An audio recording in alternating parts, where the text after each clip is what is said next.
of Pakistan economy.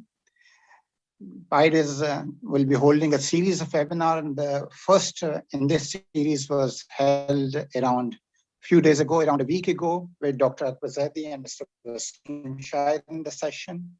Today we have with us none other than the IMF resident representative here, Ms. Teresa Debban-Shanze. I hope I have pronounced correctly. So let me introduce Ms. Teresa. Ms. Teresa did her graduation from London School of Economics, and then she went on to serve in the Ministry of Finance of Spain. And later on, perhaps after a service of 8 years with the Ministry of Finance in Spain, she joined the IMF, where she has served at various departments, including Fiscal Affairs, African Affairs, Western Hemisphere, Middle East, Central Asia, and other departments. She has participated on missions to several Latin American and Asian countries. At the fund, she has developed expertise in surveillance issues, Article 4 consultations, program negotiations, ranging from concerning the standby agreements, poverty reduction, and growth facilities. Her specialties include macro fiscal policy, public financial management, budgeting, and public expenditure management, to name a few. Welcome, Ms. Teresa, to the webinar. So this debate, as you know, has been going on. A heated debate is going on in Pakistan, especially now that the program is being, IMF program, the STAL program due to COVID is now being resumed. And now the public in Pakistan apprehends that what comes normally with the IMF package, that is increase in elective stabilization measures like increase in tariffs, increase in taxes, fiscal consolidation, and so on and so forth, these would happen again. So, Teresa, I would like you to cover in your presentation, for example, that elections in Pakistan are will be held around in 2 years from now. Normally, during the election periods, the governments are expected to, and the governments pursue populist policies. Then next, this is pandemic time. In pandemic time, countries around the world are going up with fiscal stimulus, and Pakistan also had some stimulus during the first wave. And this third wave is also getting stronger. So there are also already talks about having more further stimulus packages. In these times, how do you expect, what would be the future of the IMF program and the Pakistan economy if we go along with the IMF package? And then finally, recently there have been changes in the last couple of days. There have been changes in the finance team of the government. What do you read from these changes as far as the IMF program is concerned? Over to you, Teresa.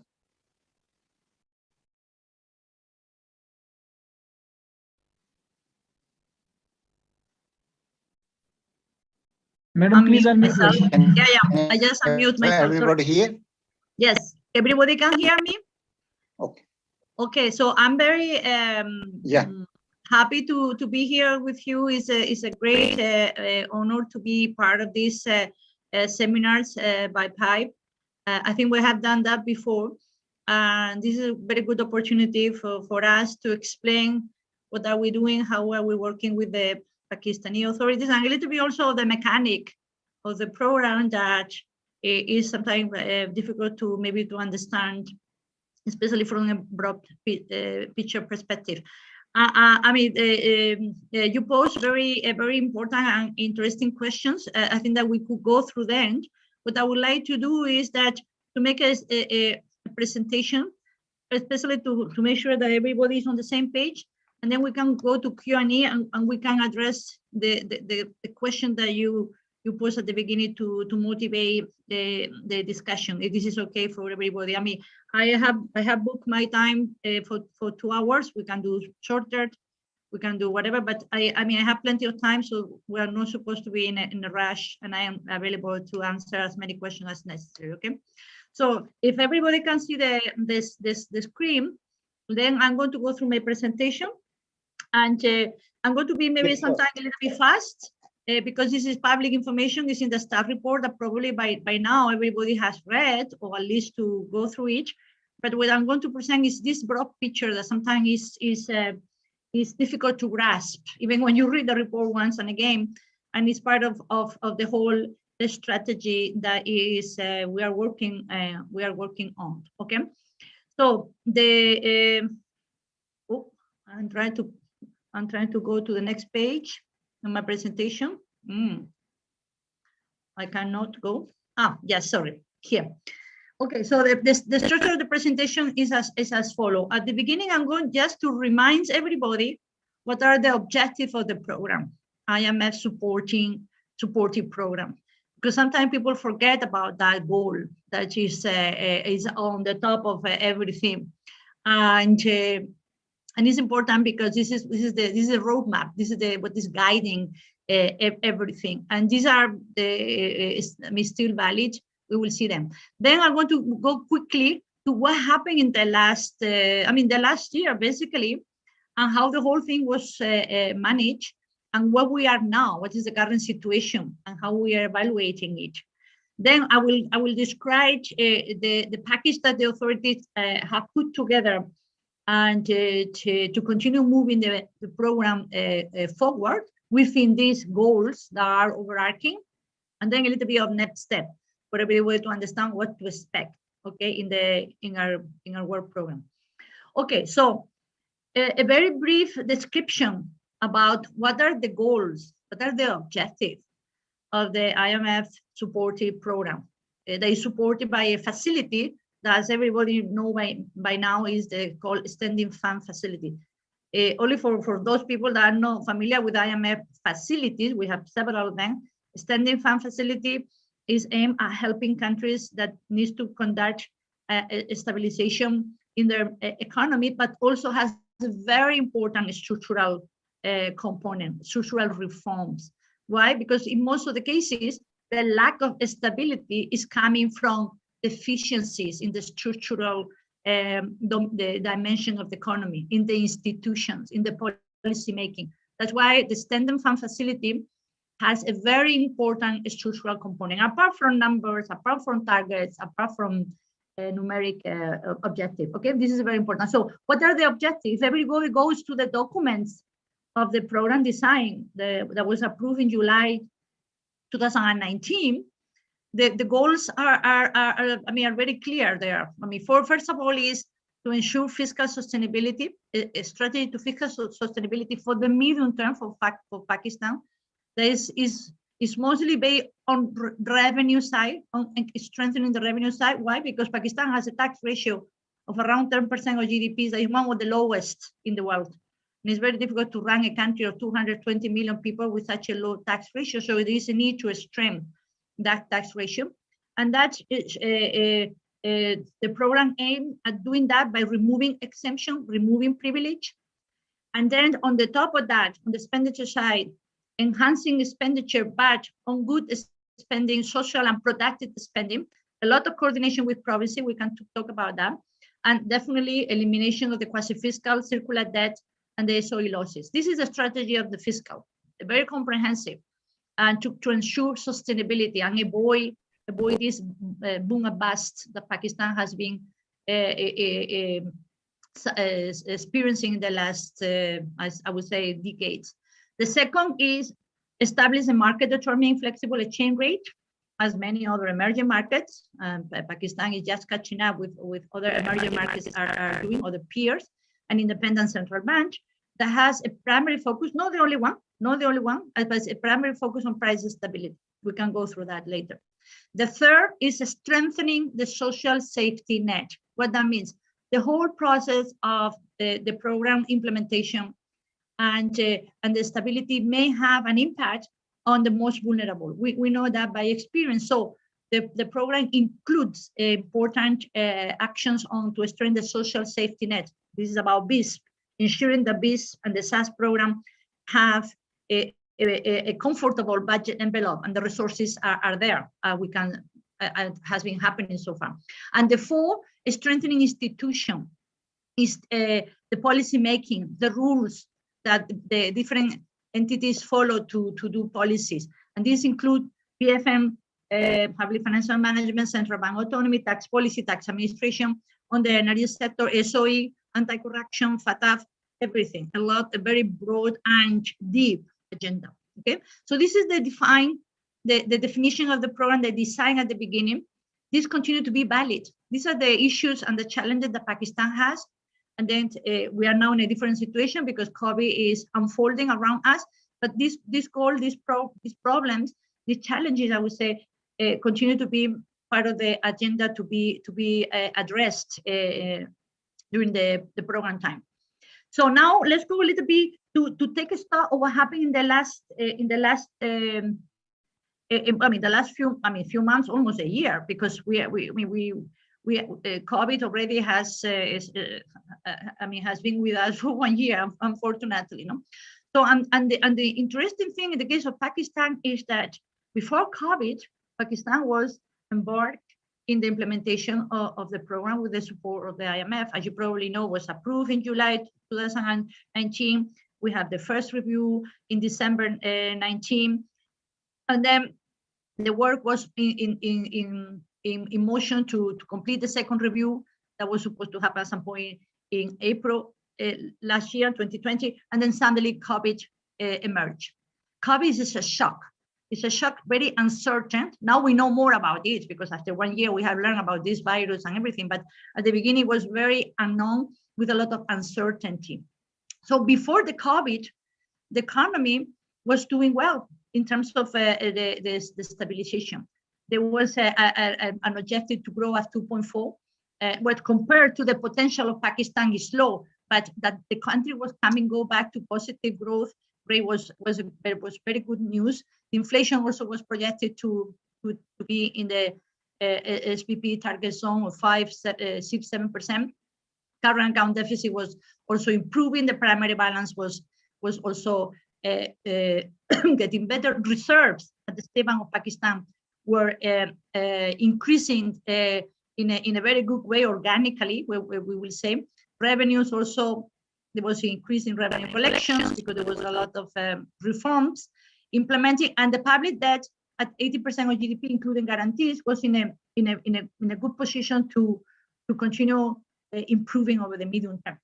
And that was the result of a lot of policy and reforms that were implemented in the first 9 months of the program. Remember that by March, April, we were in the 9th month, more or less, of the program. And what was the stock of things that were implemented by that time? The exchange rate regime was changed to market-based, and that was implemented with success, and it now is operating on a daily basis in a normal way. Tax base was broadened. Why? Because there was a lot of elimination of privilege. Everybody remember, for instance, the zero rate regime for the GST for certain sectors, and the safety net was strengthened. The BIS budget was increased significantly. The database was launched to understand better who are the beneficiaries and who are the people that need to be helped. The public finance management law was approved at the same time of the budget in June 2019. The Treasury single accounts were launching. There was a circular debt reduction plan to tackle the arrears in the power sector, the NEPRA Act. There was progress going on FATF. So I think Pakistan was doing quite well before the COVID hit unfortunately. But then what happened? That COVID appears out of the blue, and not only in Pakistan, all over the world, and also in Pakistan trading partners and countries in which a lot of Pakistanis are living and are sending money to Pakistan, remittances. So there was a lot of concern about how all of this could evolve in the world and country by country. And then that's at the beginning, it was very difficult even to make prediction or projections. So there was the impression was that the outlook is going to be different. We are now in a different world. So there was a drastic change in the outlook. And then we explained that in the in the other report that we published in April 2020. Probably you also are familiar with that. At that time, we were seeing the economy contracting by minus 1.5%, because there was a lot of concern about how the external sector could evolve, how remittances, for instance, there was a lot of concern that remittances could be deteriorating, and export as well. And there was a huge concern about the emergence of external financing needs for Pakistan.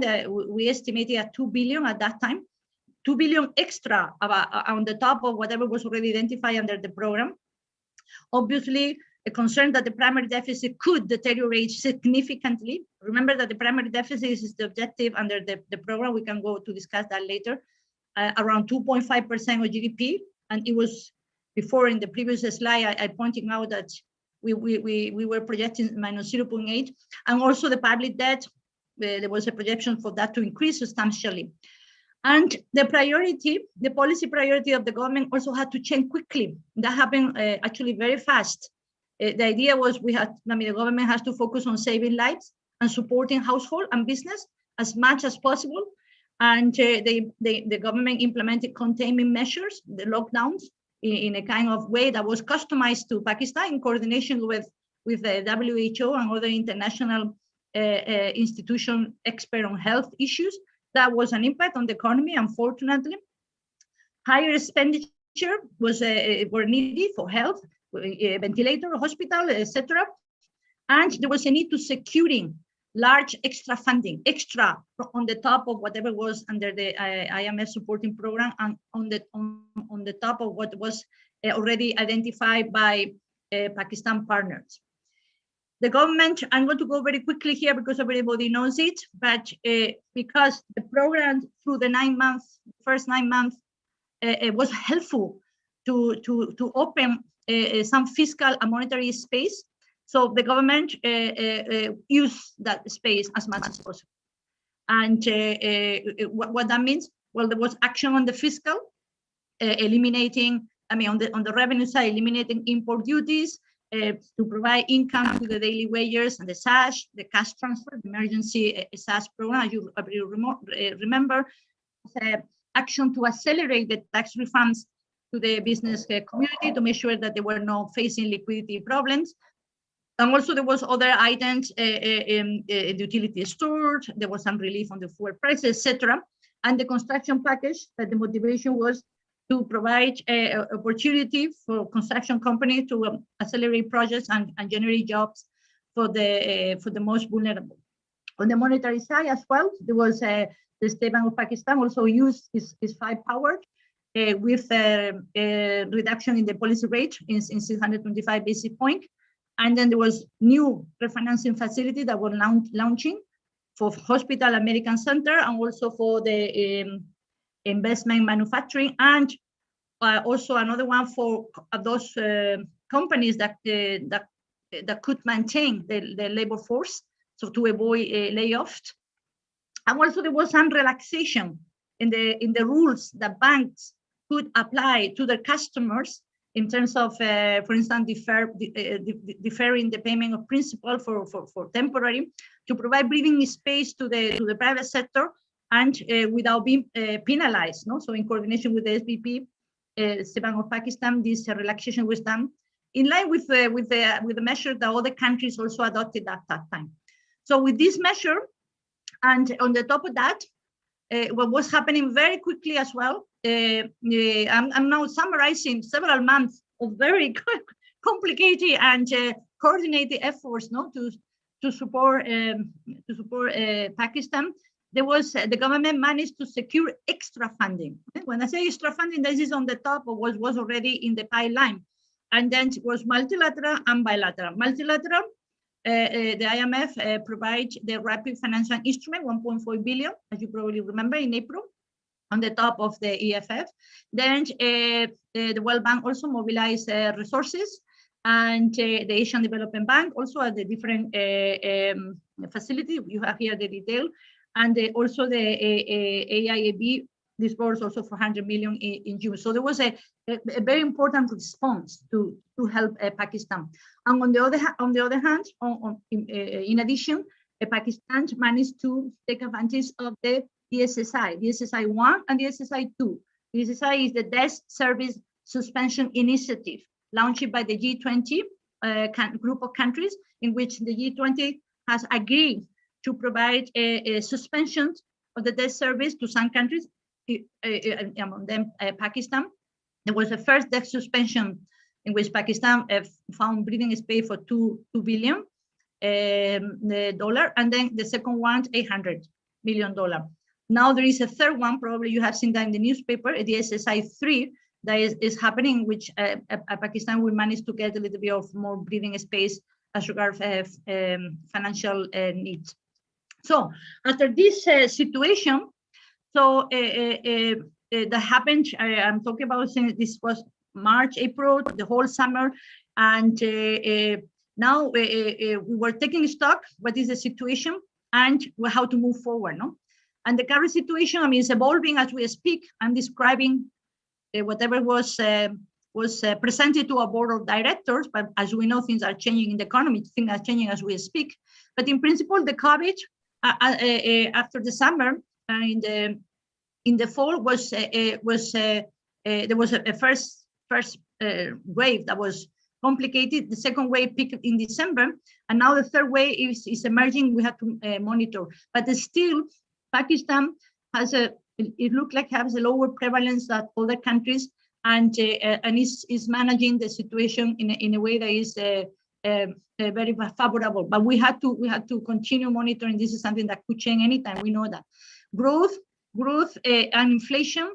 There was a negative growth in 2020 according to the estimation of the Pakistan Bureau of Statistics. Let's see if they revised that number or not now in May. But it was less negative than the negative projection that we were thinking, no, minus 1.5, then was 0.4.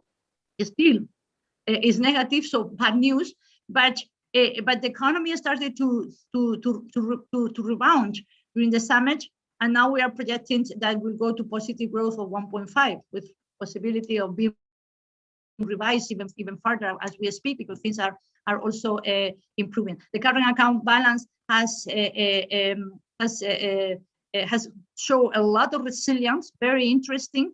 It was in surplus most of the time until the first part of the 2021, but there are risks, and we have to look at that. No, because the oil prices has been very low so far.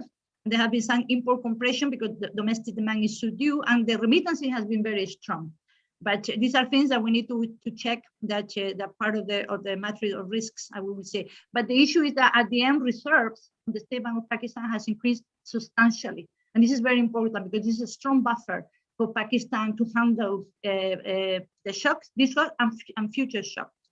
The policy mix continue to be a monetary policy that's accommodative, and we believe is in line with the current situation. The fiscal policy that is being prudent, with the very revenue collections are doing fine, and expenditure is being implemented in a prudent way. But the public debt, as a result of the shocks, has increased to a level that is quite high, 92.8% of GDP, that required paying attention to issues related to debt sustainability. We can go there later on. All of this situation is subject to a lot of risks, downside risk, upside risk. No, when we put together any scenario, we always have downside risk, upside risk that could evolve, and we will require some readjusting in the projection, of course. No, your voice is gone. Oh, sorry. It's because maybe the internet is not working. What about now? Yeah, it's working. Yeah, it's working now. Yeah, I'm sorry. Okay, where did you stop listening to me? We just missed a few words. It's okay. You can continue. Okay, I continue. But yeah, but let me know, because then I don't want you to get lost. Anyway, the risks are very important to identify that and front. One of them is the high global uncertainty. I mean, this COVID still is unfolding. The vaccination all over the world is moving ahead, but we still don't know how well we're going to be out of the woods. Then policy slippages, always complicated. Implementation capacity in some of the reforms are very complex. Vested interest, people that are going to resist some of the reforms, there are always risks that we have to work with. Oil prices if the economy is going to improve in the world, we may see oil prices going back to higher level. We have to be prepared for that eventuality. And then on the upside risks, well, how we saw the situation during the summer is that there were some political changes, the Senate elections, and etc. But all of this is over now. So this is a part of now we see that as an upside risk because it's over. No, it's in the past. Now we have a strong presence in the upper house and in the Senate for the government to continue implementing reforms. Okay, these are charts that I took from the report. The report is full of detail. I only do this to show very quickly, first of all, how growth is picking up. And here we have only three indicators: domestic cement, large-scale manufacturing index, car sales. But you can see the huge impact on the economy, negative, and now how everything is picking up. And this is good news. Although we have to be very careful about that. And the same with inflation. Inflation is in a downward path over the medium term, but very volatile. We know it's very volatile in some elements of the basket, especially food, that requires a specific attention. But you can see that the core inflation that take out all of this volatility is a kind of in a downward path and under control. Okay, so in this situation, then it took a while because issues that are under stake are very complex and require a lot of discussions, technical and other type of feasibility, a lot of stakeholders. But at the end of the day, the government managed to put a package that we describe that way. It's a package that strikes a balance. And this is what is very complicated. What is the balance? The balance is it continues supporting the economy, as you pointed out at the beginning. There is a need to continue supporting the economy, not to take it out the support quickly, but ensuring that sustainability has credibility, that this is sustainable for the future, and continue advancing the structural reforms and working on social cohesion, because the safety net is going to be very important. This is how we describe the package that was put together for the completion of the reviews to move the program forward. And there are five pillars in which that belong to this package. The first one, fiscal sustainability. This is very important over the medium term. Focus on mobilizing revenues, but in a very selective way. We will see that, and to make sure that the economy is not suffering. Then controlling spending, and to make a space for infrastructure and social spending. These are very important pieces in the spending envelope. Ensuring this inflation is under control with the adequate monetary policy stance and a good communication. Preserving the market-determined exchange rate regime that has been working so well and have been so useful for Pakistan, even during the shock, and continue rebuilding external buffers. This is very important because this is the insurance for Pakistan for the future, to have a strong volume of reserve of the statement of Pakistan. Restoring financial viability of the energy sector. This is critical. We will see later. And advancing other structural reforms. Okay. So I am going through this five pillars quickly. All of the details are in the report, and but for everybody to understand the whole picture, it's important to go through this pillar. The first pillar is the fiscal. That is huge envelope, includes many actions. The first one is to anchor the fiscal strategy. When you have a strategy over the medium term, it's important to anchor it as regards some parameters, as regards some action, and the parameter that is anchoring. You lost your voice. Okay, I will go back. So we are now in the first pillar, fiscal. Okay, so the first thing is to anchor this strategy, the fiscal strategy, and the anchor right now is the primary deficit. That's according to the design of the program. Why? Because the primary deficit is what matters for fiscal sustainability, for debt sustainability. Okay, so the other spending that is interest payment, this is something that we need to keep an eye on them, of course, but they are not supposed to penalize the strategy, because these are subject to issues that are not the control of the government, like interest rate or exchange rate movement. Okay, so the primary balance is the important thing. The primary balance that was established in the budget in 2000 and last year, no.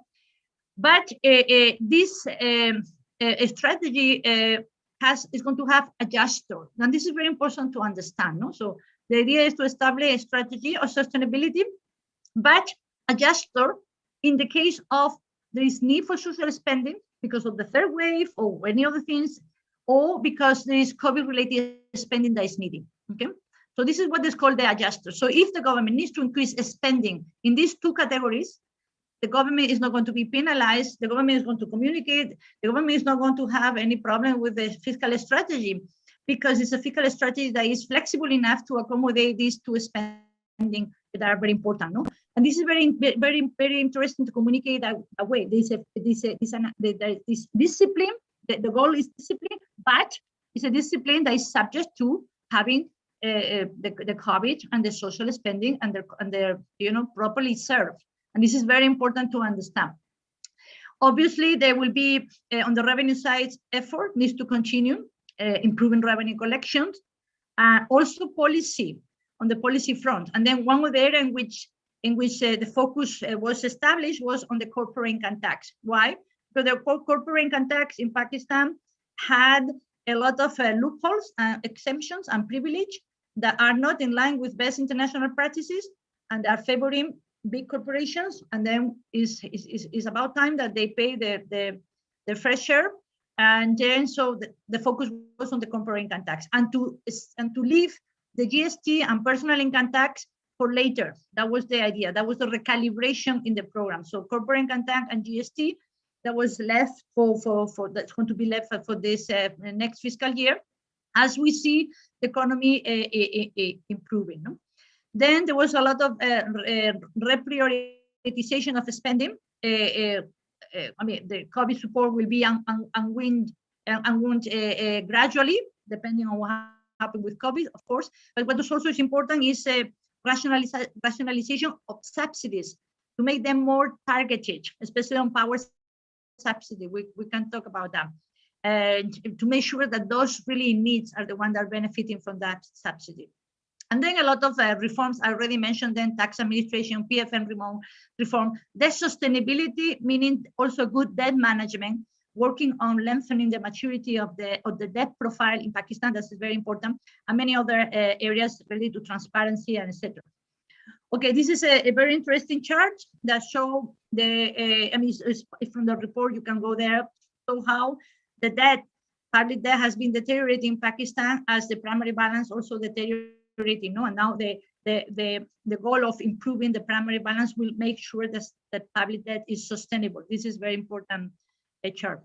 This is also another one, I brought it for the attention of everybody. This is the breakdown of the sources that have been behind the increase in the debt right now. No, there are some arithmetic exercise that you can do to see what is the contribution of the primary deficit, what is the contribution of the real interest rate, what is the contribution of the exchange rate, etc. So you can see the increase through 2019, and then you can see also how it's going to the primary deficit, basically having a primary surplus, it's going to help to reduce the debt over time. Okay, so let's move quickly because I have a few more slides. So the second and the third pillar, I combine them. This is about exchange rate / monetary policy. Basically, the idea is that right now the monetary policy to continue to be accommodative because the situation, the recovery is happening, but is very fragile. And this is possible because the fiscal policy continue to be constrained and prudent, so it's helping, and there are no balance of payment pressures. No, so the balance in that sense, the monetary policy look okay, but on a forward-looking basis, and this is the important new element of the monetary policy regime right now, on a forward-looking basis, and based on data, as data are coming to be emerging, and based on expectation, because inflation is a phenomenon that is mostly based on expectation, the SBP will need to react and Monetary Policy Committee, etc., and the deliberation to make sure that the inflation is maintained over the medium term in a target that is around 5-7%. This is the new, the strategy that the State Bank of Pakistan has been implementing so far. So there is nothing new. So then also the State Bank of Pakistan will continue facing the temporary COVID responses as the economy is improving, and continue to maintain the market-based exchange rate as we explained, and focusing on building reserves, only conducting intervention in the market when there is a disorderly market condition. And this is very important. No? The State Bank of Pakistan out of the market, only intervening if there is something extraordinary, disorderly market condition, we call that. No? And a lot of the structural reforms, definitely the State Bank of Pakistan to make it in line with other countries, with best international practices in terms of autonomy and independence, and strengthening the money laundering and combating terrorist legislation in Pakistan, continue working on financial inclusion to make sure that most people have access to financial services, etc. Okay. These are also two charts that I took from the report that are very good. I mean, I would recommend you to go to the report because there are a lot of little charts that are very telling. Here you can see in the first one on the left-hand side the reserves and the exchange rate in Pakistan. So how Pakistan, unfortunately, in the past is has been in this boom and bust situation in which there is always accumulation of reserves that they used to maintain the exchange rate fixed in certain circumstances, and then how these reserves are exhausted, and then again there is a need to continue rebuilding. Right now the situation is different. The exchange rate is market based, and look at how the reserves are being built gradually in a very healthy way. Then we have on the other side the State Bank of Pakistan, how they are using the policy rate to kind of signaling the monetary policy, and how they have been in the face of the shock. No, they accommodate for the shocks, how the increase in the interest rate that happened in the transition to the new exchange rate regime, how was used to provide support to the economy. And this is how State Bank of Central Bank should operate with this instrument and this signaling.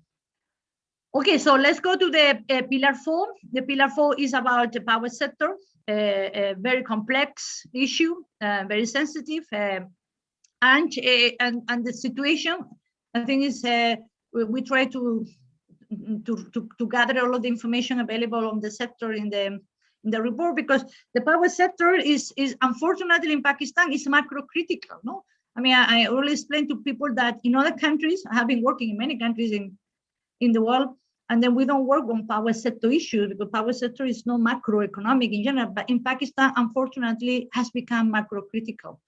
And because, I mean, long-standing deficiencies, and also now the COVID shock that has also affected the economy, and the power sector has pushed the energy sector to the edge.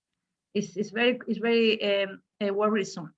And this is the result of delay in the adjustment of the tariff, for maybe sometimes for political reason or for other reason, I don't know, the deferment in payments, more recently because of COVID, increase in subsidies, etc. And also right now the demand maybe is not that high and is low. So all of these things are making the power sector financially under, putting the financial sector under stress, no, from the financial point of view. And the important things, why is macro critical, is because the power sector lack of financial sustainability is affecting everything. It's affecting the real sector, it's affecting the budget, it's affecting the financial sector, has a lot of ramification, and is a burden on the economy, needs to be fixed, need to be addressed. For that, the government has put in place a circular debt management plan. There was already a circular debt management plan before, but has to be recalibrated for the new situation, no? And includes a lot of measures, because this is a very complex issue, the power sector, that require multi-dimensional actions. No? There is not only one silver bullet that you do and then everything is fixed. Require many actions. And so the action in the plans are action on the revenue side, aligning the power tariff with cost recovery, like according to best practices, reducing generation costs. For instance, this renegotiation with the IPP that is going to create a lot of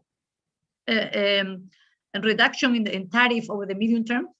Then streamlining the fiscal impact. That is about targeting the subsidies, making sure that tariffs are less regressive, because right now they're quite regressive, and they are those most vulnerable segments of the population are really benefiting from the subsidy. The PHPL debt, also there are going to be some assumption by the government. This is more technical, but we can explain later. And governance issues. The NEPRA Act, as a regulator, the NEPRA Act should operate according to technical and consideration in the sector with less political interference. That's why it should operate under automaticity, like in other peer countries, and working on reducing the technical losses and recovery, reducing electricity thefts, etc., that requires investment in the sector. Okay, so these are also two charts that I rescued from the report that I think that they're very interesting. One of them is you can see the evolution of the stock of the circular debt since 2013 until now, and it's very important. It's huge. It's huge, and this is a huge burden on the economy. Needs to be tackled. And then the other chart that is also interesting is the breakdown of the flow. No? One thing is the stock, the other thing is the flow. No? The flow is the bleeding, no? And the stock is whatever has been in the past. And then when you look at the flow, it's interesting to see the breakdown on the components. What are the driving forces? What are the driving forces that are making this circular debt growing? No? And you can see this combination of factors. The inefficiency of the discos are important, of course. The unpaid subsidies, because they're budgeted and they are not honored at some point, is also another factor. But the delay in the adjustment is one of the largest factors in the circular debt. No? What is a huge complication, because it needs to be financed, and then that create kind of snowball effect for the future, and is complicating. Okay, so I'm almost finishing now. So the pillar fifth that I mentioned is a group of different structural reforms that are taking place to make sure the institutions are stronger and the policy making in Pakistan is more resilient and helping to have better outcomes. One of them is, for instance, SOE governance, to make the SOE more efficient, transparent, and that create less problem for the budget, basically. And this is going to be done with a new legal framework. Pakistan didn't have SOE law as many other countries, an SOE law that established limits so to what SOE can do, that establish obligation for them to be more accountable, more transparent, and to make decisions that are more coordinated, and that the Ministry of Finance knows what is going on, because the Ministry of Finance, the budget is at the end the one that is paying the price of bad decisions. No, so this is very important. And also a triage that was conducted, now is public, is on the website of the Ministry of Finance. A triage that was like to take a stock what is going on the SOE. How many SOEs are there? What SOEs are profitable? What of them are strategic, needs to be maintained? What other can be merged, etc. That I think has been a very interesting exercise that helped to understand the size and the nature of the challenge. No? Then the other actions to boosting the business environment. For instance, the national tariff policy, probably all of you are familiar with that. These are tariffs related to international trade, no? That should be established not according to revenue consideration, not to collect more, but to international trade consideration. And now there is a board for the tariffs policy that determines how to do that, and it's a very important improvement. I mean, there are other options. I'm not going to mention all of them. And then definitely these are important element of governance, control, corrections, and then that imply strengthening the anti-corruption institution, enhancing the money laundering. This is related to mostly to FATF, as you know. Okay, so then I finished. I think I took a little bit of more or less the time that I anticipated. Only a few conclusions, to make sure that everybody is on the same page. So the conclusion is that the COVID-19 was has been a very severe shock, is still ongoing. And then the temporary disrupted the progress that was already being made under the Standard Fund facility. But the authorities they reacted very quickly with a multifaceted policy response that implied different actions, and then these actions have been crucial in mitigating the human and economic impact. Then, because of the shocks, the policy and reforms under the Standard Fund facility needs to be recalibrated in terms of calendars, in terms of scope. Maybe we had to do things in a different kind of sequencing, no, to make sure that the goals of the program are achieved, because this is very important. And the new package that was put together for the last review is a package that keeps this balance between continue ensuring sustainability, continue supporting the economy, advancing structural reforms. And this is very, I think this calibration has been critical. And then the third message that was that is in the report, and it was delivered to the board of directors of the IMF on the day of the approval of these reviews, is that the authority remain committed to these ambitious policy actions and structural reforms to strengthen the economic resilience and of Pakistan, because this is the way to go in order to create growth and to achieve the medium-term objective of the EFF. Okay? So then I finish here with my presentation. So then now we can go to Q&A. I'm ready for your questions, clarifications, and etc. I hope you found the presentation useful. Back to you. Thank you, Teresa, for a comprehensive review of the state of economy after this program started, during the COVID, and so on.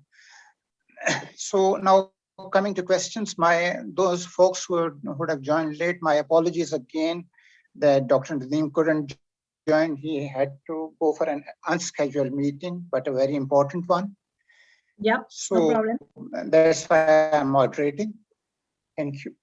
So Teresa, can you go back to first? So what I would do is that first there are a few questions from my side, and Okay. then I will go to the floor.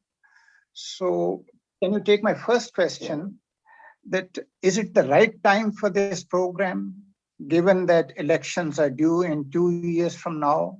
So typically populist policies are expected, and COVID is still not over. So we may need another, perhaps, fiscal stimulus. So is it the right time for this package? Can you take this one, and I have a few other questions? So we'll go one by one. This is this is a good question, and is related to this idea of striking a balance. You have to always strike a balance when things are happening in the economy. The economy is sometimes unpredictable. We are all the time subject to shock, to change in certain parameters. So the idea is the policy making needs to keep that balance, and that's why I try to explain that was the exercise that was done for the completion of the last reviews. But the reality is that apart from COVID, Pakistan has challenges that need to be fixed, has to be fixed in a way that is striking this balance with an economy that is experiencing the COVID shocks, meaning that the power sector is in a situation that is financially very challenging. So there is a need to continue working on addressing that. This is for the own good of the credibility and sustainability of Pakistan, to avoid major uncertainty about the future, and to make sure that people are convinced that this is a country in which it's worth it to invest and to have a future. For that, the circular debt the country needs to have a strategy to address it, a strategy that is credible and is comprehensive and is implemented in a credible way. But I agree with you, need to be recalibrated to how things are moving, and that's part of the policy making all over the world. No, the same happened with tax reform. The tax reforms, Pakistan has a very low level of taxes. The GDP is expected to grow and to recover. And then I think it's very important that those that can afford it are paying their fair share, and they are contributing to the betterment of the country. Pakistan has a very low level of social spending. There are a lot of vulnerable people that need help, and then for that, that has to be done through a better tax collections, and that has to be done in a way that is, as I said, always striking this balance. This is very important. But the problems that Pakistan has, needs to be addressed. Is not having a strategy to address them. I think is not in the benefits of Pakistan. No, the same I could say about the other structural reforms that are more related to institutions, to legislation, for Pakistan to catching up with best international practices. This is something that can be done even if there is a COVID or it is not COVID. No, like for instance, strengthening the regulatory framework of NEPRA. This is something that is overdue. Pakistan should have done that before, and now there is an opportunity to do it, to make sure that the country has better policy making. No, the same with the State Bank of Pakistan Act. These are things that can be done, even if in the current situation. No. Over to you for the question. Thank you. Thank you. So, and Teresa, the 4 objectives that you have listed, that is fiscal sustainability, exchange rate flexibility, social safety nets, and institutional strengthening. So the first 2, at least, that is the fiscal sustainability or consolidation, the exchange rate flexibility. As far as the common man is concerned, at least in the short term, this is the bitter part. And this often comes like in the form of prior actions. And the sweet part is the institutional strengthening. But what happens is that this bitter part comes as a part of the prior actions. And the fact that we have been to IMF 22 times in the last 70 years and perhaps 13 times since 1988 suggests that these things like institutional strengthening have been part of the past programs as well. But the institutional strengthening has not happened. So what happens is that the economy and the common man has to face the bitter part, and the sweet part doesn't come at all. For example, the IMF focuses on increasing taxes, and this is done at times as a part of prior actions. And improving the tax administration, this is the later part, and this does not happen. Then again, we say that increase electricity tariffs and improving the governance of the energy sector is the later part, and this often does not happen. So do you have any ideas about sequencing of the reforms of the structural measures? And should this be part of the prior actions? And then I would say that this institutional strengthening also cannot happen in 3 years. So is there any thinking at the broader level and the decision-making level at the IMF to sort of increase the duration of the programs, maybe 5 years, 10 years? I know IMF is there to save the economy from collapse, but since institutional strengthening is part of the package and cannot happen in 3 years, so is there a thinking to increase the duration of the programs and do something about sequencing of the measures? Over to you.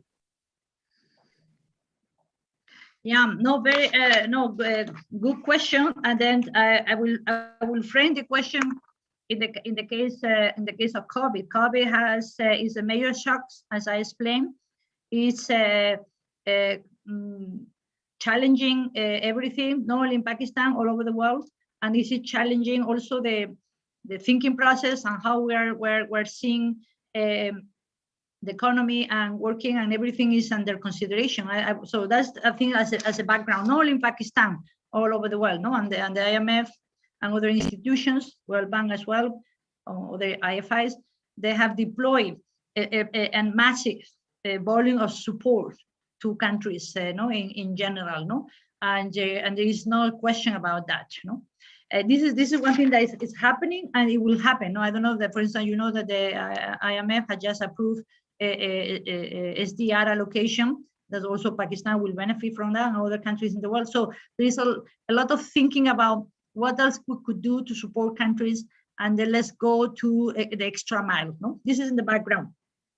But this is one thing. But the other thing is how you tailor this type of approaches, no, the support and the policies that different countries need to follow to the country reality, no, of the different countries, no. And then for instance, in the case of Pakistan, as I said, as I explained in the presentation, the fiscal strategy that needs to be sustainable. If it is not sustainable, it's not credible, it will put Pakistan in a complicated situation down the road that had to be avoided. That will be very bad, especially for those people that are more vulnerable. No, the strategy has to be sustainable and credible. The fiscal strategy. However, the strategy has room to increase the spending that is related to COVID. So anything that related to COVID is not going to be a kind of neglected, or social spending. The social spending is what is affecting what you call the common man or the common woman, because the common woman was very important. No, so the issue of social spending or spending that is related to COVID is not penalized. It's not put in a straitjacket because this is a strategy.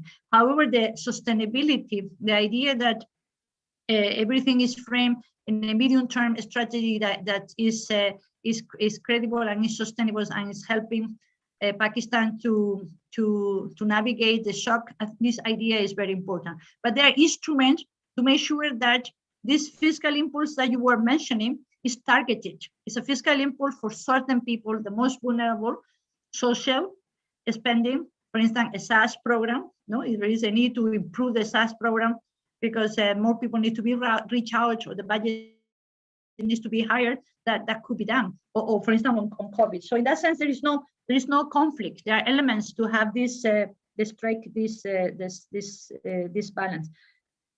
And the same happened with the power tariff. The power tariffs are a way of adjusting them to cost, but in a way that the distribution of the burden is on those people that are more affluent and can pay the fair share, and then the people that are more vulnerable, they can be protected. So there are many ways of making sure that these policies are not affecting the common man or the common woman, if they are accompanied by this type of changing that I am mentioning. The same about tax reform. Tax reform, Pakistan can continue moving forward with the tax reform, but in a way that also is protecting the common man and the common woman. How? Focusing, for instance, on the corporate income tax. That is the law that has been approved recently by an ordinance, and then it's going to be now discussed in the National Assembly. This is a corporate income tax, is to make sure that corporations that are paying the fair share in line with what happened in other countries.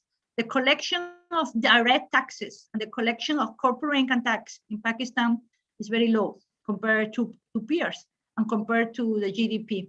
So there is a need to eliminate all of these loopholes and these depreciation rules that are so generous, and they are not really reflecting the reality. There are exemptions and privilege that has been removed, and this is corporate income tax. So it's not really the common man. So bottom line is that all of these reforms that are needed in Pakistan can be calibrated and can be designed to protect the most vulnerable and to make sure that the burden is shared towards those more affluent segments of the society. Back to you. I mean, you asked more questions. The problem is that in one question you asked too many things. You also asked about the 3 years and the extension. But let's talk about in a follow-up question, because I'm sure there are other people that want to ask questions. Yeah, sure. So one more question, and then I'll move to the floor. So the Institute of Strengthening also talks about the independence of SPP, So this, I just want to ask that are you aware of any examples where we know that there is a trade-off between stabilization and growth? There is a trade-off between price stability and growth. So are you aware of any examples that where countries have successfully taken up stabilization program without influencing growth too much? The countries that are at our level of income, like 1,200 or 1,300 per capita GDP, and the similar thing is about, are there any examples of countries that are at the level of 1,300 GDP per capita and they have made their central banks fully independent? So over to you, Janice. I mean, yeah, there are many examples. I mean, stability, macroeconomic stability, that there is some predictability about how things are going to move, having institutions that everybody knows how they are working, having a rule of the games that are followed by different governments, and with some reduced political interference. I mean, we have a lot of examples of countries that have been benefiting from this type of setting. I mean, in history, from Latin America, Europe, Africa, you name it. And because stability is, I mean, I'm telling now on my own experience, is a pre-requirement for growth. I mean, growth is a very complex phenomenon. Because it's complex, it's difficult to promote, otherwise it will be very easy, we will do it next. Growth that is sustainable, of course, because growth is I mean, improving growth in 1 year is not really the solution. We want growth that is sustainable and inclusive. No, we want a growth that stay high for a long time, not for 1 year or two, because that's only benefiting a few, and that's it. No, so for growth to be sustainable, it's important investment in Pakistan, and the national account level for the growth, for the aggregate level, is very low. It's around 10% of GDP. In emerging markets, investment is 18%, 20%. And what is investment? Investment is the hope for the future. People are investing. Foreigner will come to invest in Pakistan or domestic, when everybody believes in the future, that the future is going to be clear for them in terms of how policy decisions are going to be made, what to expect, what are the rule of the game, that the government has the capacity to have buffers to navigate shocks. Because shocks is a matter of life. Now we have COVID, in the future we will have, I don't know. The government needs to have buffers, and for having buffers needs to have a healthy financial situation, a healthy fiscal situation, a healthy amount of reserve in the State Bank of Pakistan, in the central bank in this general. So these are, in my experience, these are requirements to support a growth that is sustainable and is stay at close to potential for a extended period of time. No? Actually, you look at the staff report that the IMF team put together with the authorities. The idea is that if the current policies are implemented, Pakistan could go back and to grow at potential around 4% of GDP if policies are implemented and the current imbalances are addressed in a way that is balanced. Of course, I agree with you, it has to be balanced and recalibrated all the time with the evolution of COVID. No?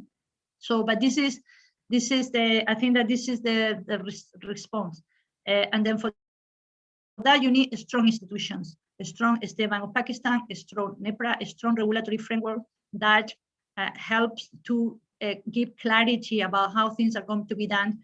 And political interference is minimized in certain areas. You know?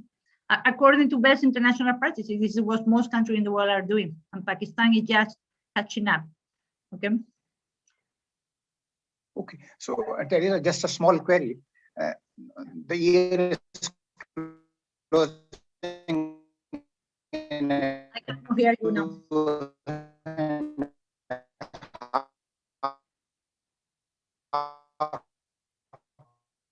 And months from now, and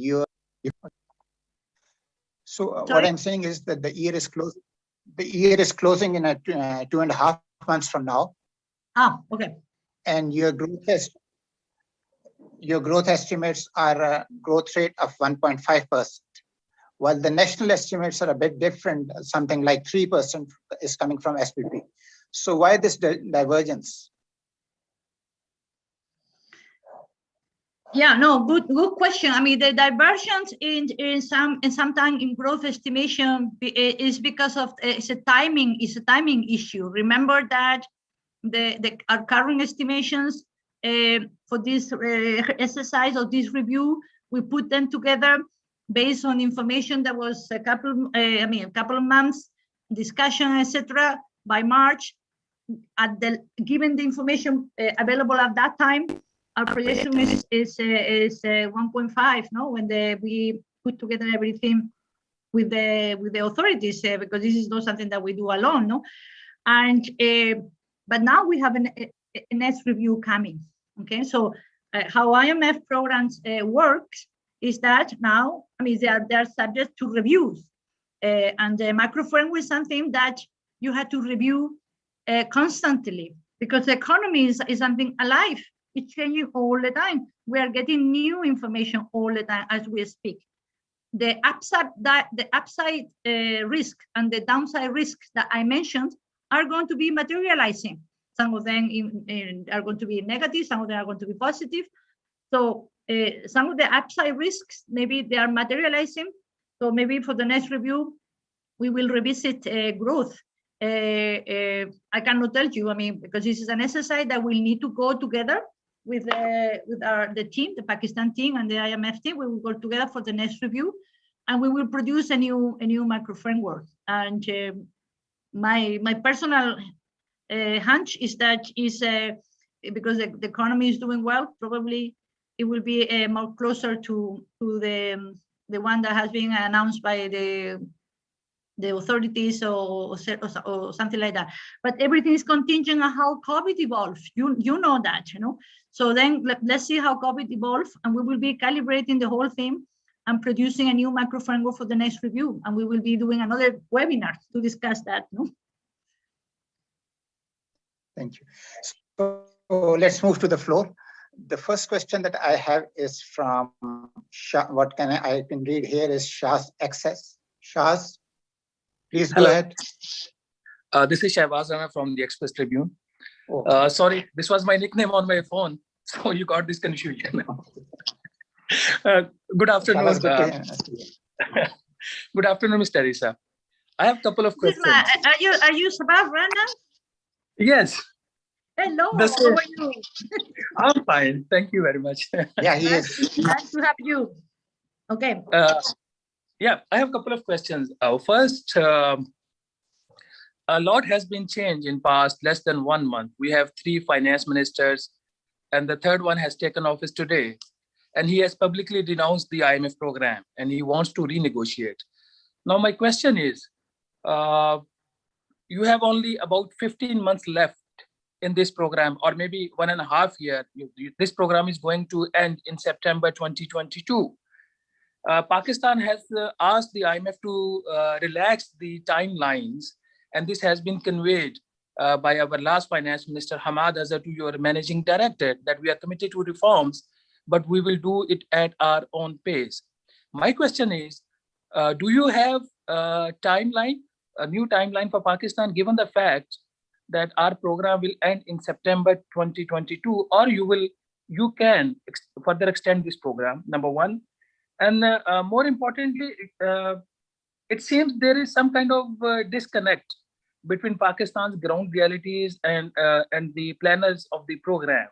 Whenever people talk about the adverse impact of the IMF measures on people, the answer that we always get is that there is a room for social spending, and we are increasing it. But the fact of the matter is, this money is not even sufficient to provide monthly cash to the poorest of the poorest in the country, this 200 billion rupees. Does the IMF realize the impact of its policies on another 40%, which is the lower middle income group and the middle income group, who are more vulnerable to inflation and these price shocks? Thank you. Teresa, you can take this.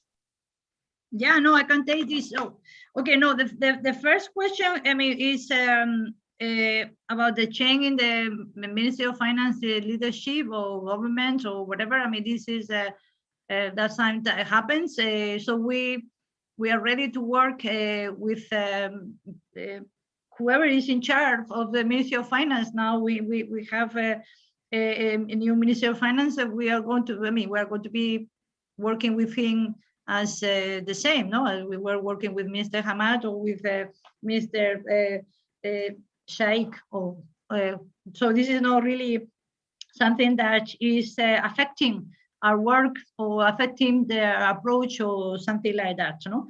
And I mean, the other thing is that, I mean, I don't think that there had to be any communication to any request to any change to anything. This is something that our mission chief Ernesto Ramirez explained the other day when we have the conference with the journalists. It is true there have been a meeting with the managing director, but I mean there was some tweets by the different sizes. I don't think that there was any information about any request of anything. So right now the situation is that we are engaged. We are working with our counterparts actually on a daily basis because Pakistan is always very busy. There are a lot of work to do. So I don't know. I cannot tell you anything else about that. And then I mean this question about extending the program or not extending the program. I mean, the program right now is 3 years. Is plenty of time to do many things, and to accomplish a lot is tough. Is requires hard decisions and reforms that are overdue in Pakistan, unfortunately. And then some of them we need to be recalibrated to the COVID situation. Some other maybe can continue because they are not COVID related. We will need that. This is the discussion that we are having all the time with our counterparts. And there's, I think that what we had to focus is in getting things done. And then that we are getting ready for the next review. And this is the work that needs to be done in coordination with our counterpart. And the sharing of the burden. At the end of the day, this is the question. Your question about the burden sharing. I mean, this is something that to be discussed and to be decided by the government of Pakistan. No, I mean, as regard how they want to do the burden sharing. The most vulnerable segment of the populations that are the ones that are under the poverty line, and there are millions and millions there. I mean, it seems to me the logic priority, no? So the BIS or the SAS program, they're starting with 4.5 million people. It's one of the largest cash transfer in the world, but is relatively small compared to the whole size of the population in Pakistan. So the idea is to extend it. I mean, as you probably know, now there is a lot of work to extend the database to go to 7 million and then to go to 12 and 15 and etc. So social spending in Pakistan is something needs to increase, but has to be done in a way that is identifying properly the beneficiaries and with their safeguards of transparency and so on and so forth. And I think that the team of BIS and the SAS program under the leadership of Dr. Sena, they are doing a very good job. I mean, so, and then the program is not a straitjacket to this type of actions. It's designed in this way.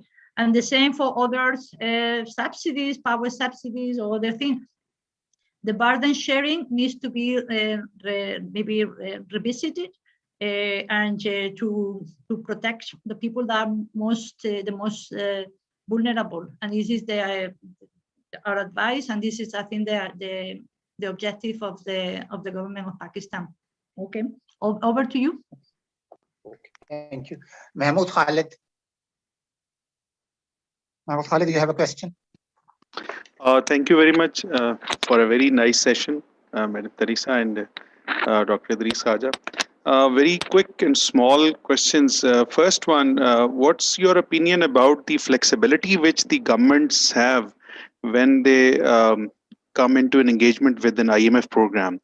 Having said that, the general idea is that the reforms through ordinances or whatever has been proposed even at the parliament has something linked with the IMF. So does it mean that it's a kind of a technical support the IMF is also providing towards what needs to be done and what needs not to be done? And that context, how much flexibility is with the government left? The second question is related to the some kind of very optimistic frameworks which we have presented, at least from the slides which I could see from the presentation, like the debt growth possibly shrinking down to just the GDP growth even in the next year. So what we generally feel is that if there are structural problems, it's going to take some time for the outcomes to come, even in not in a very socialist kind of a structure, even from the overall macro perspectives. So do you think that, and considering the past history, that the optimistic pictures which you have just presented are going to sail through? Thank you.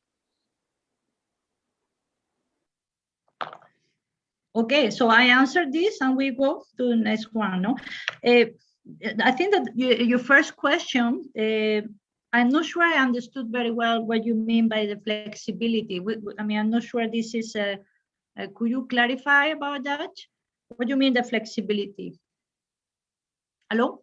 A flexibility in terms of the options which are available with the government. Because if there are stability requirements considering the fiscal deficits, such as primary, and Okay. even going up to the extent of FATF and other. Thank you. Okay, this is a very good question, because maybe it will allow me to explain how IMF program works, not only in Pakistan, all over the world, and how they are designed. No, so the IMF programs, there are many facilities, as you know, no, it's standby arrangement, the standard fund facility, etc. They are aimed at helping countries to navigate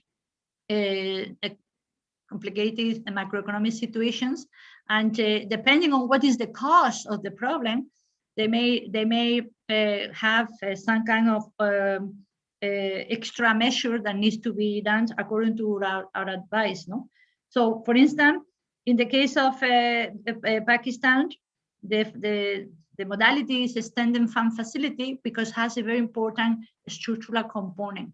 And why the focus on structural component? I mean, this is not capricious. This is not something that is done with the idea of making life miserable to Pakistani people or to complicate our life. It's because we believe, and I mean, not only us, the IMF, but also other experts and other IFIs, that these are the structural problems that are the cause of the problem. So you cannot stabilize if you don't address these structural problems, and you don't explain to your citizens and your partners that you are tackling them. No, so if Pakistan is a situation of fiscal vulnerability, it's because the tax ratio is very low, and because the tax ratio is very low, there is no buffers to navigate shocks, and then that's why borrowing is the option that is used in most of the cases.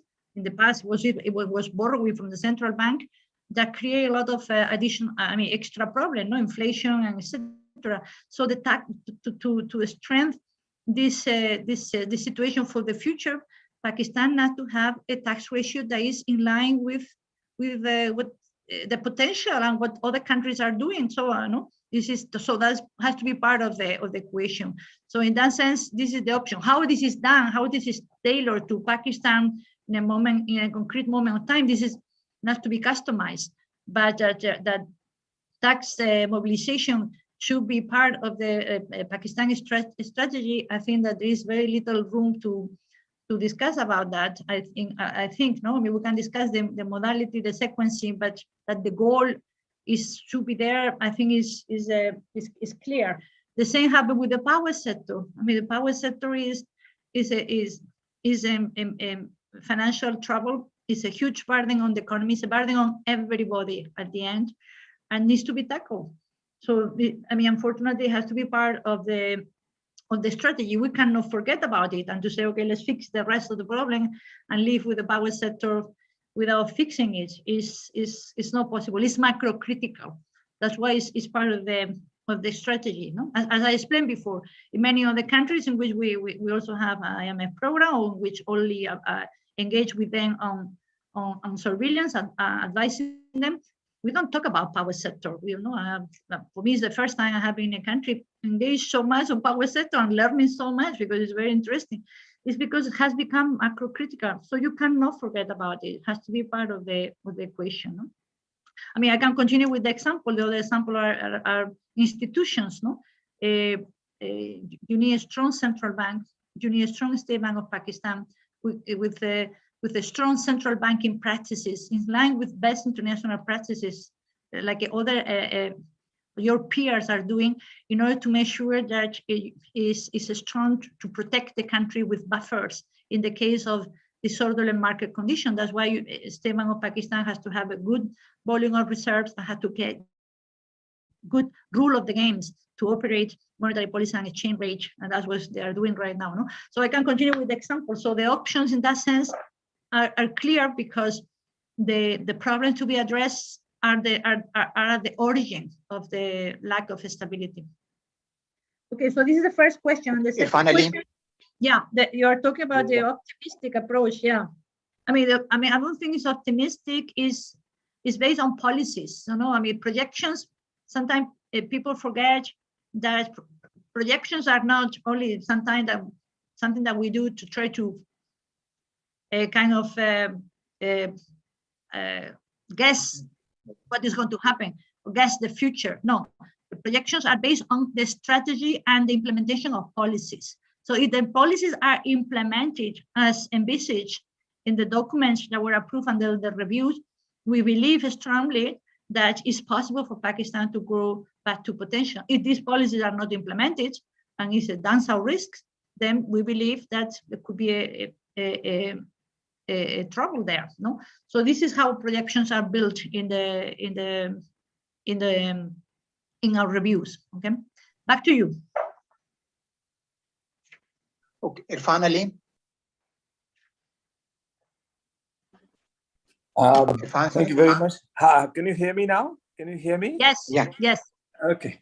Okay. Let me ask. Since your time is limited, let me just ask a very direct question. In your EFF program, which I looked at very carefully, it is very clear that you have appreciated the fact that Pakistan has structural problems and that the investment, both by the private sector and by the government, may be difficult to increase. And if you look at it very carefully, the EFF shows that one of the major stimulus that you have included in the program is that of exports. Exports in your EFF program show very clearly to be increasing by about 50% between the time your program was started and by the end of the program. Now, you know how difficult it has been. Exports have been stagnant for the last 10 years, and yet you did that. So obviously, the first question is, why did you make this program? Why did you make, given the earlier statements, why did the IMF assume that the exports would increase 50%? What policies did you believe that caused that? And now we know that it's the same situation. So you have basically, if you put it very candidly, it's like trapping Pakistan into a program which is non-feasible. So perhaps you can throw some light on it. Sure. I mean, I can explain. I mean, let's see. I mean, the current account in general, the balance of payment, I mean, reflect developments in Pakistan and developments outside Pakistan. No?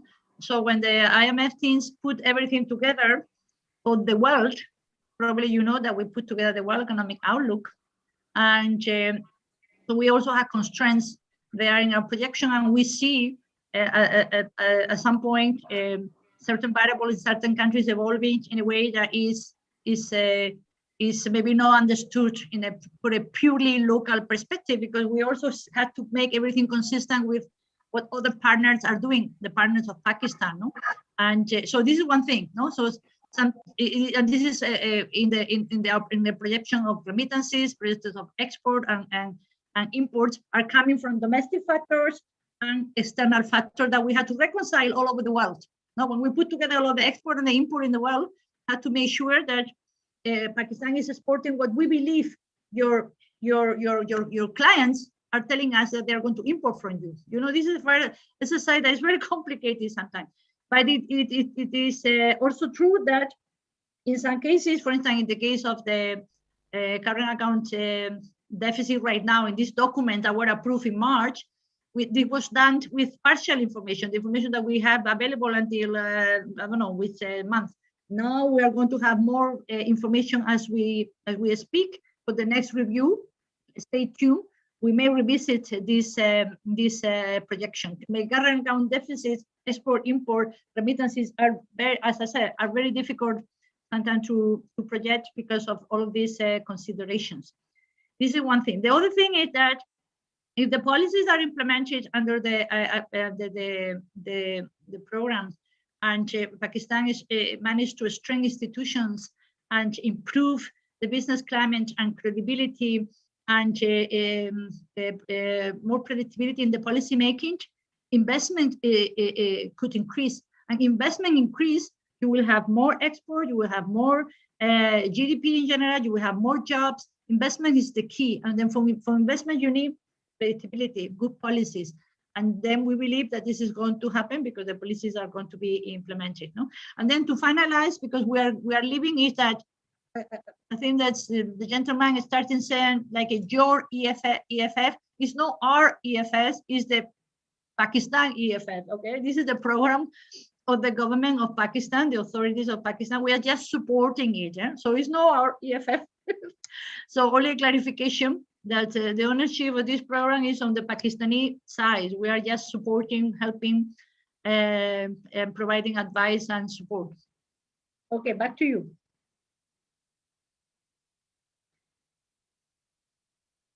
Hello? Hello? Oh. Madam. I'm coming. So there is a question from Mohsen Chanda. Okay. And then Mohammed Bashir. Okay. Hello, Teresa. How are you? Just a very quick question. Okay. Hello, Mohsen. How are you? Fine, thank you. Okay, so your tax targets are too ambitious and sorry to say unrealistic. 1920, you set a target of 5.5 trillion, demanding or expecting a growth of 47%. Last year, despite COVID, you expected a growth of 27%, from 4 to 4.963. Not achievable. So the question is, if you do 4.4 or 4.3 this time, there will be whole 1% of fiscal deficit added. So why not set realistic targets which can be achieved? Simple question. Okay, because, okay, that's very simple question, simple answer. So the simple answer is that, well, first of all, the program performance is on the primary deficit. Okay, this is very important. This is what is debt sustainability. The primary balance, the primary deficit is revenue and expenditure. Okay, so I mean, this is what is really going to help the debt sustainability, and it is the performance criteria is really the anchor of the whole thing. Obviously, you had to achieve that target with other instruments. One of them is revenue, and Pakistan needs to be ambitious. Pakistan needs to be ambitious on revenue, and it's something that you can't, as a country, try to increase with policies. It's not only about only GDP. GDP is part of it, of course. Imports is part of it. No, for instance, one of the revenue shortfall that we saw at the beginning of the program was because import compression was faster than we thought, and there was helping with the current account deficit, but was also not helping with the revenue. But we have reviews, and when we have review, we revisit so the target. and then the indicative target for the revenue. So this is not a problem. So you have to put a target. A target is based on trying to do your best, has to be also based on your GDP, how it's going to evolve. That sometimes is difficult to project. And then and ambitious on the policies. And the policies is what is behind this number. And I mean, the idea is to go for the best and to be ambitious, because otherwise things not happen. If you are not ambitious as a country, things is not going to happen. But we have reviews. And then when we have reviews and we can explain why there is a shortfall, then we can correct for the next review. No, is a shortfall is because imports were lower than we thought, then, well, this is nobody's fault, it happens, so then we correct. If the shortfall is because there was a problem of the tax administration, something happened, then let's work on that tax administration issue. If the shortfall is because the tax policy or the tax reform was not implemented, the law was not approved, then this is for the country to decide what to do, no? So, but the answer is that revenues target has to be ambitious, because this is the main weaknesses of the fiscal strategy of Pakistan. Over to you. Okay. So the next question is from Mohammed Bashir. Yes. Hello, Theresa. Nice to hear from you. Bashir from Pakistan Business Council and Gulam Textile. Okay. Hello, how are you? Long time no see. Yes, I know. I think that is the problem also. I think that is the problem we are having, because we feel that this new policy which you've just done with the government of Pakistan, there's no ground reality at all. And I think the business and the industrial community have not really been involved as much as we used to be. And I think that this is again going to have a lot of problems, because as I see it, there is a lot of mismatch in the things which you feel, because this looks like a simple policy between the FBR and the IMF, how to just get the money and the IMF to adjust, and it's a reconciliation exercise. It's nothing to do with what is happening on the ground. First of all, there's been a total failure on the agriculture side in Pakistan that has not been taken into account by anybody, and that affects the GDP totally, and that nobody seems to understand. I mean, if you just look at the huge imports which we are going to do, that means there was a shortage in the crops. And the rural economy, there's a multiplier effect of sometimes something like 7 times, which it affects the whole economy of the country. And if you look at the export sector, textile being the major sector, there, because the commodity prices have gone up by over 50%, and the exchange rate has also changed so much that, and with the lockdown in Europe still continuing, how can you expect the exports to rise when you have from the exchange rate, you cannot keep to 165 because that was just too much. So you had to bring it to a realistic level. And then when you see that the exchange rate is more dependent on your loans and your remittances than your real import and exports really balance. So all these things are not taken into account at all. And we are becoming uncompetitive because the energy rate is too high, and you feel that, yes, the subsidy has to be given to the poor residents, the people who cannot afford it, and we agree with it, but that subsidy should not be at the expense of the industry. It should be given by the government, and that you should make space in the government for that. So when we look at all these things, and then you say we are going to tax and take the exemptions, look at the income tax rate is not 29%, it's 5% workers' participation fund, 2% workers' welfare fund, which is nowhere else in the world. It comes to something like 36%. So, we have a very high tax rate. Plus, we have a double dividend rate. We give 15% to the holding company and another 15% when we take out. So that's another 30%. So this is 65% total. So how do you want investments? You're saying it's the lowest investment. When you are taxing people so much, you made the commodity prices and the energy prices so high, the industry is just not viable. So you are in a vicious cycle and you just can't get out of it. I think we need to sit down and discuss with the industry. We have our ideas how to do it. And I'm sure it can be done. There's no, and then there's no long-term policies. I mean, if you are going to change the policy every year in the budget, every budget, how can people make investments? So there's no political stability at the moment in the country as well. So, so all these things are, I think what you are thinking is very ambitious. And again, you will review it. But can we afford to keep on reviewing and changing the policy, because the 1 year will have passed, and now Pakistan is at a tipping point where we think we've got a huge opportunity in exports because of the China-US conflict and with the EU, and there is a vacuum. And if you don't, okay, you can have the exchange rate, which is going to 153, but then you have to give a small subsidy like Bangladesh does or India does, a few percent, so that you can keep the exchange rate or which is not, the right exchange rate. So all these things are very important to discuss, and I think they have not been discussed properly. I think this is just a pure FBR, IMF, sort of thing, which we feel, the whole industry and business feels very disappointed. Thank you. Thank you. So Thank you. There is one more question from Dr. Kamal. Okay. But I need to answer this question from Bashir, because this is a very important question. You can take both the questions together. Okay. Okay.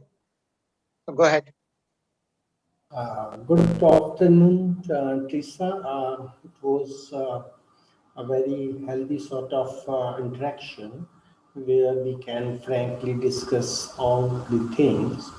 And my view is that if we have lower rate of taxes and broader base, problem with Pakistani taxation is that we have higher tax rates, but yield is low. So this need, of course, not to be done by IMF, but our own people. But when they hide this fact and they don't tell in their official publications, keep it confidential for the reasons best known to them, and it also against fundamental right of citizens that they should be aware of that. So if you have only like 1.2 million filing returns, rest are only nil or no income or below taxable, but you are showing the number as high as 2.8 million. Then in the GST, number is decreasing, like they may have 250,000 registered, but only filers are 152,000, and out of them 41% are paying taxes. So my point is that if we go for a reform fundamental in tax administration, like having one single national tax agency, because cost of compliance is too high, they have to file 6 statements of sale tax alone of goods and services to different agencies, and they're lowering the rate and broadening the base. We can even cross the target given by you. The people who are here and arguing that Pakistan potential is not that, I disagree with them. And I think the problem is enforcement, and enforcement comes through 2 ways. One is, first, your policy should be very rational. Secondly, you have a broad base, you have low rates. And third, nobody should be spared and everybody should pay according to his ability. So, these tax codes are full of exemptions, concessions, amenities. Yeah. What is the sense of charging provisions if your exemption, concession, and other waivers are more than your charging provision? So, and your 84% tax is coming through withholding under income tax law. You collect 50% tax at import stage. So how economy is actually suffering, and not it is on the path of growth, partly because of, I'm not say fully, but partly because of bad tax policy. And that also gives rise to the culture of deceit and cheat.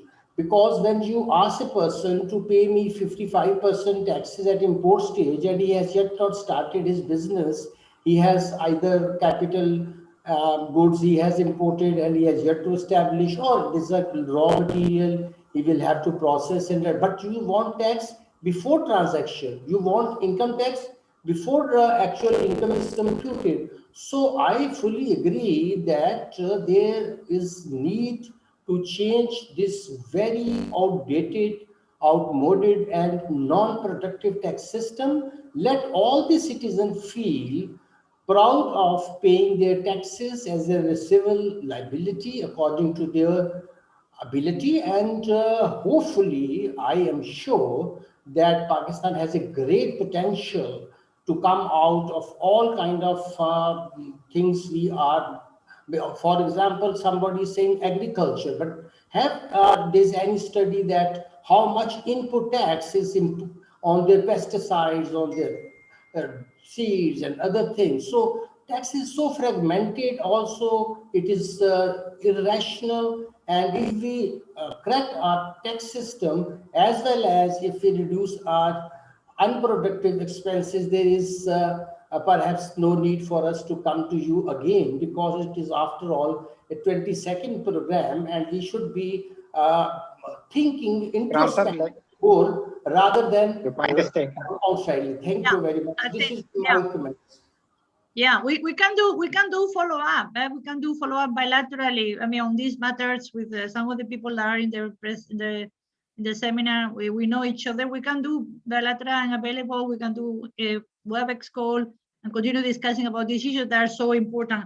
I only want to provide a few answers that in terms of what is the strategy that we're following. So, I mean, the tax reform and administration and policy, but specifically policy, I mean, it should not be a surprise to anybody. The objectives are very well established and described in the original program document. You remember that was approved in July 2019.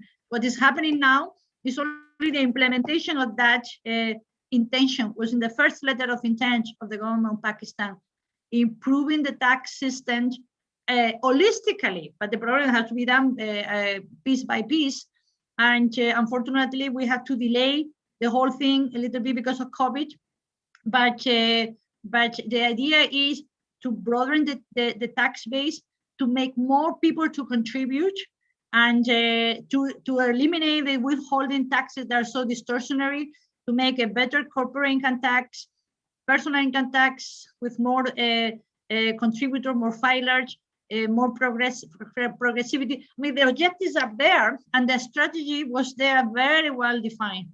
There was a chunk of tax reform that were implemented at the time of the budget in 2019. Then we continue, but then we are calibrating the pace. No? So that's why in the middle of the COVID, going with the GST reforms that also is full of loopholes and exception, maybe was not the right thing to do. Or maybe the personal income tax, given the uncertainty. So the focus that we have been doing is on the corporate income tax. I mean, you look at the corporate income tax in Pakistan, and is out of line with best international practices about what should be included there. And there are a lot of people that should be part of the base. And that has been done recently. So this should be something welcome by those that are already paying taxes, because with this new piece of legislation, the options is that other people that are not paying their fair share, now they have to pay the fair share. No? Plus action on tax administration, that we are working on that too. They are not that visible because they are not maybe coming with the ordinances or with the legislation, etc. But the work is ongoing, and I think this is the way to go for Pakistan. Better tax system, broader, more transparent, with better definition, with less litigation. There is a lot of math litigation. So, and then I don't think that there is any other way. Better communication with the private sector. I agree. I mean, that's way. I mean, I could encourage to get to the government and organize seminars or webinar, and then in which we can discuss this matter. I am also available that we can discuss this type of matter. But the idea is making Pakistan to catch up with the basic tax system feature of other countries, comparable countries. No, so I think that this is the answer that I will give it now. But we can do follow up on a specific with some of the participants that are interested in these particular matters that are very important. Back to you. And you've answered the full question of Mr. Muhammad Bashir. The earlier question, the first question.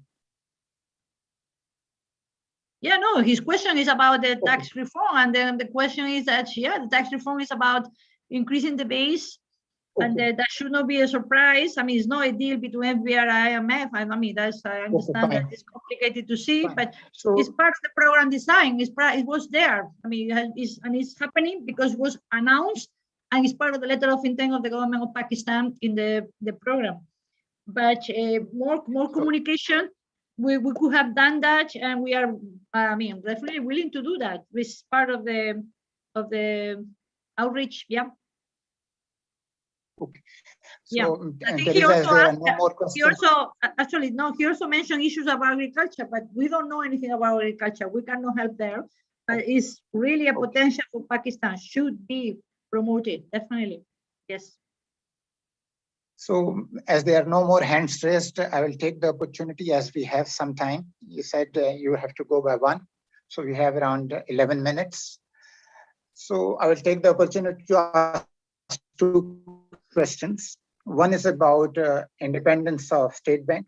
So do you think that on State Bank independence, we had 2 earlier episodes of State Bank independence, and since this cabinet approval was given, there has been going a heated debate in the academia and other circles about the independence. So don't you think that the State Bank, without this act even, the State Bank already has sufficient independence to pursue price stability, etc.? Number 1. Number 2, you're going for zero borrowing from State Bank. So that would mean that the government would have to borrow from banks and other financial markets. So do you think the markets are developed enough, other avenues are developed enough which the governments can explore for getting whatever it needs? And then, of course, this would increase the cost of borrowing for the government. And then the other thing is that on the one hand, we would be increasing the cost of borrowing to the government. And on the other hand, we want fiscal consolidation. But these 2 would be in conflict. And third on State Bank independence is that there was a piece in one of the leading papers that the act was drafted at the State Bank. Sure. And then it went to the IMF and says a lot about the political economy. So, and do you agree with the provisions about accountability that the government to NAB, etc., etc.? So your take on State Bank independence first. Yeah, I don't think I have understood well the third part of your question, because your voice was breaking. And but let's go to the others, and then we finish. Huh? Okay. Yes. No. I mean, we can do a follow-up. No. The issue is that, I mean, I think it's been very interesting to see all of the debate about the State Bank of Pakistan Act. I think is very. I mean, it's not like it's legitimate, of course, but also interesting in the sense that people are asking questions. It's just the way it is, and should be discussed and debate and approved into legislation. And then, but the important thing is maybe to understand that it's not only about SBP independence. It's about having a SBP under a legal framework that provide the SBP to conduct good central banking in line with best practices, in line with what other countries have been doing the last 30 years. You know, Pakistan has a legislation that is still, I mean, is far from what is the best practices. And so this is a reform that is overdue in Pakistan. No?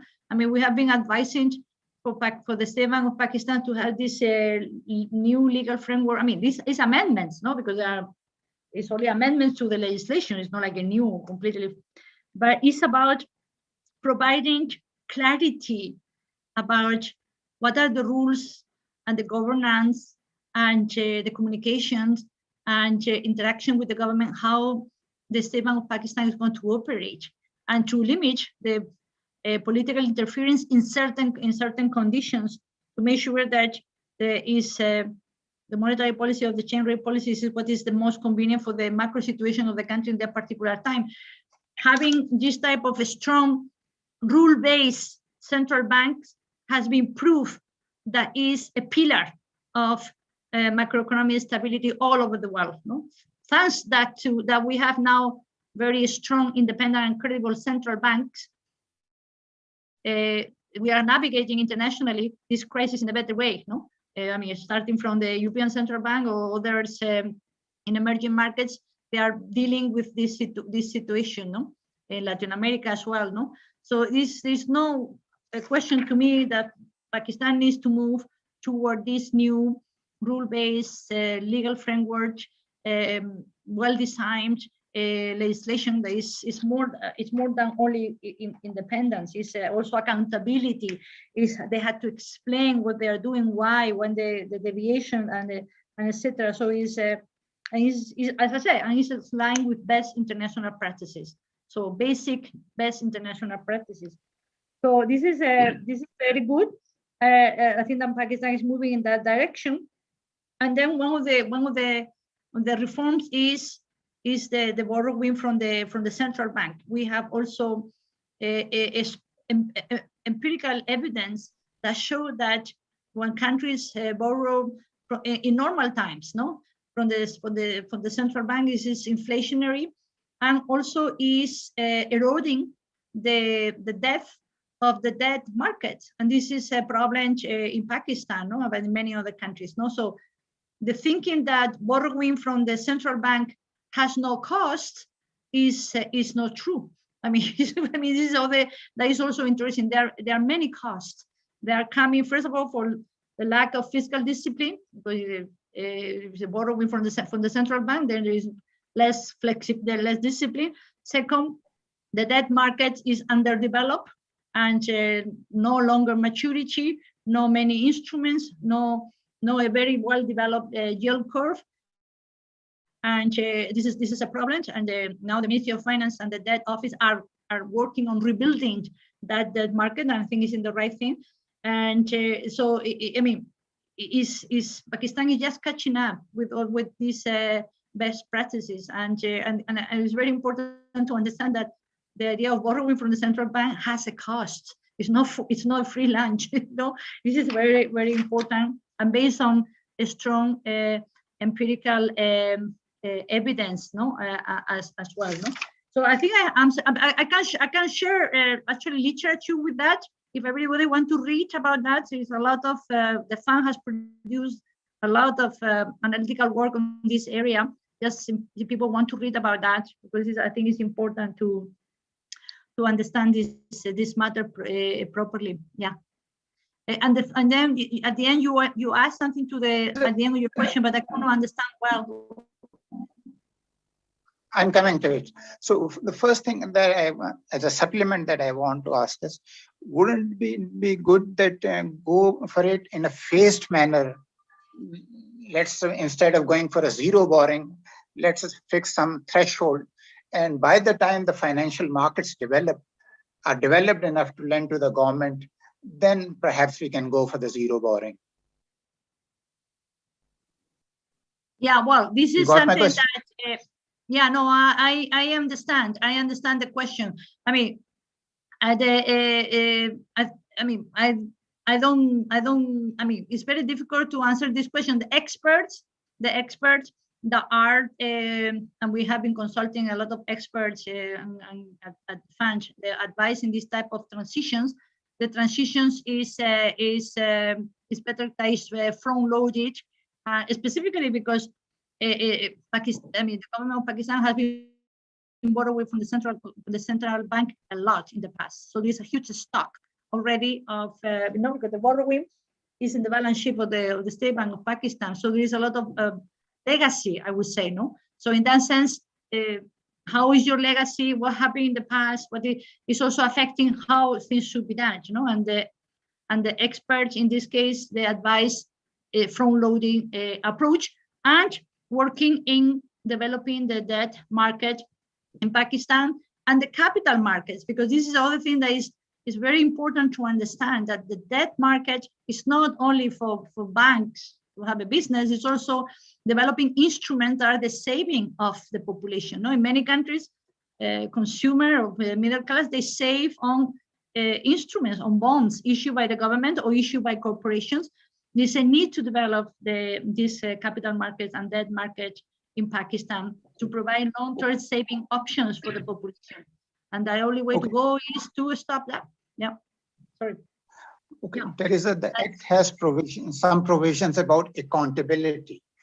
The governor and the senior staff of the State Bank would not be answerable to our anti-corruption authorities of Pakistan. What's your take on this? And what's the need for this provision? On this, I mean, as I said, I'm not an expert on central banking legislation. I'm only talking about my experience in other countries. There was expert at working, advising the State Bank of Pakistan and the Ministry of Finance on these areas. What I can tell you is that legal protection for certain civil servants in certain institutions is very standard in the world, and it's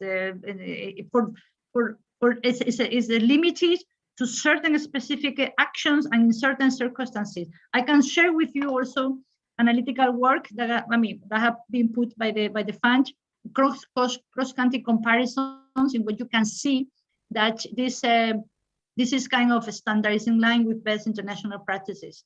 So I mean, and then you can see that many countries, when they have successful central banks, especially central banks that are in charge also of banking supervisions, no? Because this is the Central Bank of Pakistan has a very broad mandate. It's not only monetary policy, exchange rate policy also is the banking supervision agency. And then there is they need instruments. They need instruments to operate effectively. And the legal protection is the bread and butter on this type of legislation in the world. But I will share with the audience documents for everybody to read and to compare countries and and to learn more about that. Okay. So Teresa, just small last question. We have been to IMF 22 times and 13 times during the last 20 years or so, or 30 years or so. And during the last webinar, the keynote speaker, Dr. Akbar Zaidi, said that we refuse to learn and the IMF refuses to learn. We continue to commit, we are in the program for one time. We do not restructure, we do not reform, and we are in need of a program after 3 or 4 years again. And by what I think he meant that IMF refuses to learn is that IMF continues to come up with the same old recipe. The recipe doesn't change. Fiscal consolidation, exchange rate flexibility, so on and so forth. So do you think there is a need of change in recipe? And also, the IMF follows one size fits all policy for all the countries or all the emerging economies.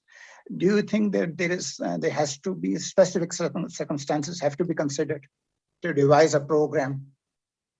Your take on this? Sure. I mean, definitely. I have been working for 20 years at the fund in all continents, Africa, Latin America, you name it, Europe, and it's always complicated. The IMF is always called when there are very severe problems and there is not anybody else you can call. That's unfortunately, this is the situation in some countries, no? Some of the countries, they are calling the IMF on a preemptive basis, no, as a precautionary basis, because they want to avoid problems, no. There are many different circumstances, no. There are other countries that are not borrowing from the fund, they only need or they want the advice. So there are 190 countries in the world.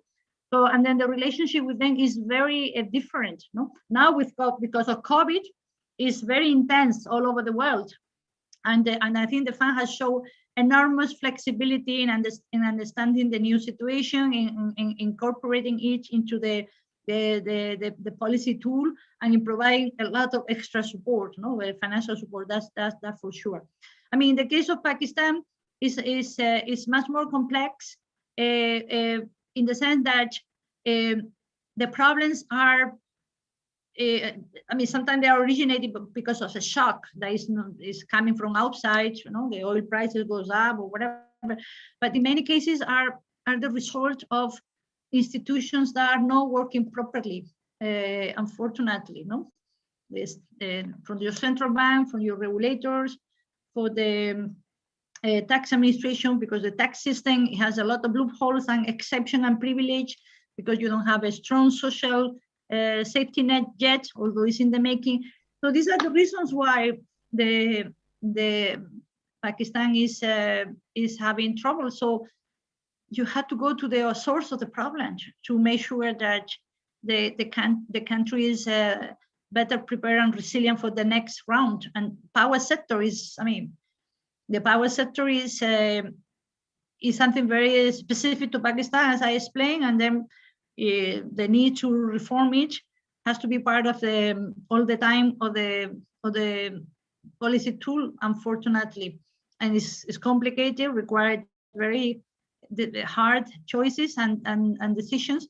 And as I always say, the burden sharing, it has to be done in a way that is as helpful as possible, especially for the most vulnerable and for the budget, but cannot be excluded from what this needs to be done. And unfortunately, recurrently, Pakistan is being in the same problems. So the solution needs to be always similar. I mean, it could be adjusted to the current situation, like we are now adjusting everything to COVID. But you cannot forget about the problems that you have and try to minimize them. It needs to be confronted and fixed. Unfortunately, that's my opinion, and I hope it's and it's feasible. So the issue is feasible, but requires a lot of consensus, a lot of discussion, a lot of debate, but it's fixable. Yeah. So, thank you, Teresa. We are into the session for over 2 hours now. Yes. And thank you for enlightening us in depth on the IMF program.